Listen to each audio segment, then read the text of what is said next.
saya, Bu Siti Nurhalimah, masih dalam suasana belajar dari rumah. Bagaimana kabar kalian hari ini? Semoga semuanya baik-baik saja dan semoga virus ini segalanya gitu ya dari dunia ini.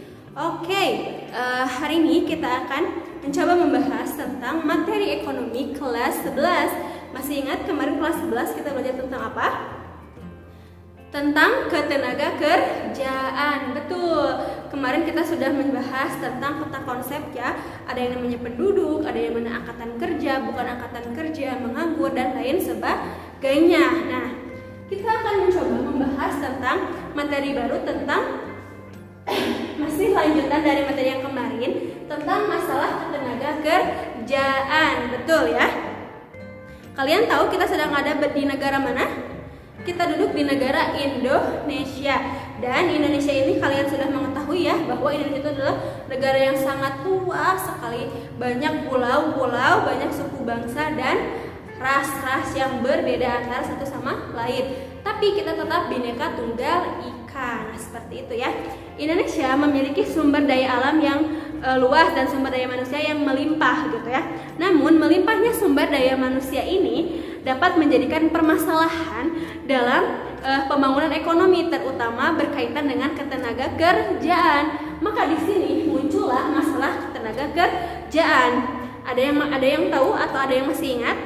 Waktu itu pernah Ibu jelaskan tentang masalah. Nah, masalah itu apa sih? Masalah itu adalah kesenjangan antara keinginan dan kenyataan. Betul. Jadi kesenjangan atau ketidakpasan, tidak pas gitu ya, berseberangan, bertolak belakang antara keinginan dan kenyataan, itu yang namanya masalah. Di sini kita akan mencoba menjelaskan gitu ya masalah ketenaga kerjaan. Nah, yang pertama di sini adalah tingkat pengangguran yang tinggi. Maksud tingkat pengangguran yang tinggi itu seperti apa? Pengangguran itu adalah didefinisikan bahwa orang yang sudah masuk angkatan kerja, orang yang sudah masuk usia kerja gitu ya, angkatan kerja, tapi dia itu belum memiliki pekerjaan atau sedang mencari pekerjaan. Karena apa? Karena belum tersedianya lapangan atau kesempatan kerja. Di Indonesia, kesempatan kerja yang ada itu memang selalu ada gitu ya, setiap tahunnya selalu dibuka, tetapi berbanding terbalik dengan angkatan kerjanya itu selalu lebih banyak gitu ya dari kesempatan kerja. Maka di sini terjadi masalah gitu ya, banyaknya pengangguran, tingkat pengangguran yang tinggi. Yang kedua, masalah yang kedua adalah jumlah angkatan kerja yang tinggi. Betul ya, Indonesia itu kan memiliki jumlah penduduk yang sangat banyak gitu ya. Kalau Indonesia itu menduduki posisi ketiga di dunia penduduk yang sangat banyak gitu ya. Nah, jadi jumlah angkatan kerjanya itu tinggi gitu ya, kan tadi sudah Ibu jelaskan. Jadi di Indonesia itu penduduknya yang sangat banyak tetapi kesempatan kerjanya sedikit, maka banyak muncul pengangguran seperti itu.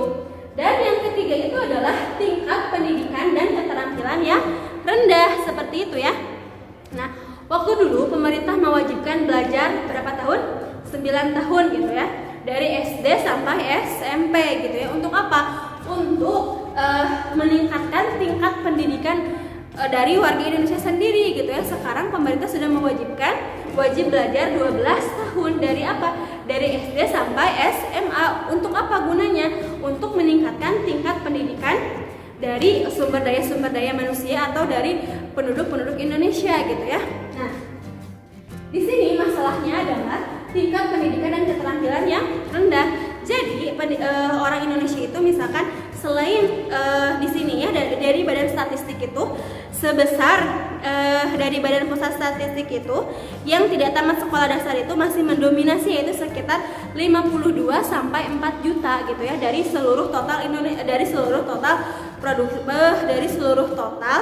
penduduk Indonesia gitu ya. Ada 52,4% gitu ya. Itu versi BPS. Nah, ini menunjukkan bahwa tingkat pendidikan atau tingkat pendidikan dan keterampilan penduduk Indonesia itu masih rendah. Sehingga apa? Sehingga akan memunculkan masalah terhadap ketenaga kerjaan. Karena apa? Karena kan perusahaan tidak ingin rugi gitu ya, mempekerjakan pekerja yang tidak memiliki keterampilan dan pendidikan yang tinggi seperti itu. Dan yang terakhir adalah penyebaran angkatan kerja yang tidak merata. Kenapa? Karena kan penduduk Indonesia itu kan berpulau-pulau ya, berpulau-pulau dari Sabang sampai Merauke. Banyak pulau, beda agama, suku, ras dan lain sebagainya. Nah, tapi penduduk Indonesia itu lebih terkonsentrasi di Jawa gitu ya, sehingga penyebarannya itu tidak merata, dan ini menyebabkan masalah ketenagakerjaan. Jadi yang orang di Pulau Jawa itu berebutan untuk mendapatkan pekerjaan, sehingga ini akan memunculkan masalah ketenagakerjaan seperti itu. Nah, sampai sini udah paham atau yang ada yang ingin ditanyakan, silahkan kalian tanyakan di kolom komentar. Nah, setelah tadi kita mengetahui ya masalah-masalah ketenagakerjaan, kan ada yang bilang tidak masalah itu harus diselesaikan dengan solusi gitu ya. Di sini upaya-upaya atau solusi-solusi bagaimana sih cara meningkatkan kualitas tenaga kerja gitu ya. Kita tentu saja itu perlu berusaha untuk menciptakan iklim yang mendukung perluasan lapangan pekerjaan gitu ya. Kita tidak hanya diam saja gitu ya tanpa adanya solusi. Kita juga ingin ada solusi bagaimana nih cara meningkatkan kualitas tenaga kerja gitu ya, untuk meningkatkan kualitas dan produktivitas. Nah, juga ujung-ujung itu adalah meningkatkan kesejahteraan rumah tangga kita seperti itu. Dan salah satu langkah awalnya itu adalah berasal dari diri sendiri seperti itu.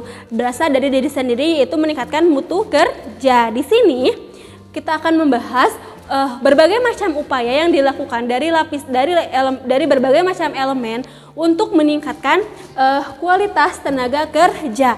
Yang pertama itu kita dari pemerintah gitu ya. Upaya pemerintah untuk meningkatkan mutu kerja itu adalah antara lain dengan mendirikan berbagai macam pelatihan atau berbagai macam pusat pelatihan kerja gitu ya. Pemerintah sudah banyak gitu ya memberikan pelatihan-pelatihan kerja kepada masyarakat untuk meningkatkan gitu ya kualitas tenaga kerjanya gitu ya. Banyak sekali gitu ya yang tidak bisa saya sebutkan satu persatu gitu ya. Contohnya waktu itu di Jakarta gitu, ada salah satu gubernur yang mencanangkan produknya gitu ya untuk melatih wirausaha dari warganya seperti itu.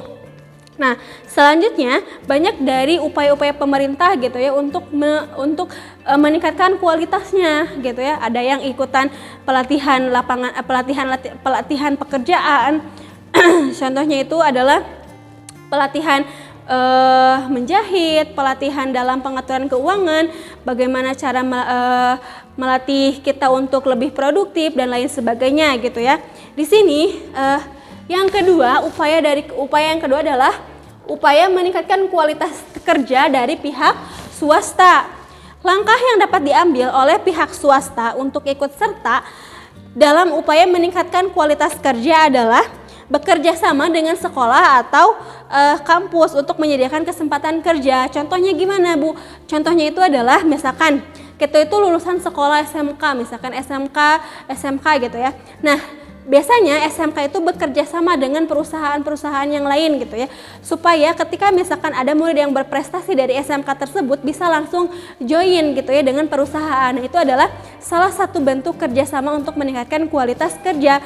Jadi itu kerja juga sambil belajar seperti itu. Nah, yang selanjutnya kita itu upaya meningkatkan kualitas kerja itu yaitu dari individu atau dari diri kita sendiri. Beberapa hal yang dilakukan memang gitu ya, pemerintah dan perusahaan juga sudah melakukan yang terbaik gitu ya untuk melakukan peningkatan kualitas kerja, tapi itu semua tidak akan berguna atau misalkan tidak akan mengimbas kepada diri kita kalau misalkan dari individu sendiri itu tidak ada niat untuk berubah seperti itu. Nah, di sini bagaimana cara meningkatkan kualitas diri gitu ya dari individu kita. Yang pertama itu adalah membekali diri dengan berbagai hal yang dikehendaki oleh perusahaan. Jadi misalkan perusahaan itu menginginkan kita itu bisa bekerja sama dalam tim gitu ya. Bisa bekerja sama dalam tim, terus bisa cekatan. Kita harus melatih diri kita gitu.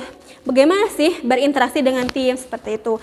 Yang kedua itu adalah menanamkan jiwa usaha. Kalau misalkan kita tidak bisa bergabung dengan perusahaan, maka kita harus menciptakan perusahaan sendiri. Nah, kita harus meningkatkan jiwa wirausaha yang ada dalam diri kita seperti itu. Nah, sampai sini dulu ya pembelajaran yang akan Ibu sampaikan. Mohon maaf bila ada salah-salah kata. Jika ada yang ingin ditanyakan silahkan tulis di kolom komentar. Kita akhiri saja video kali ini.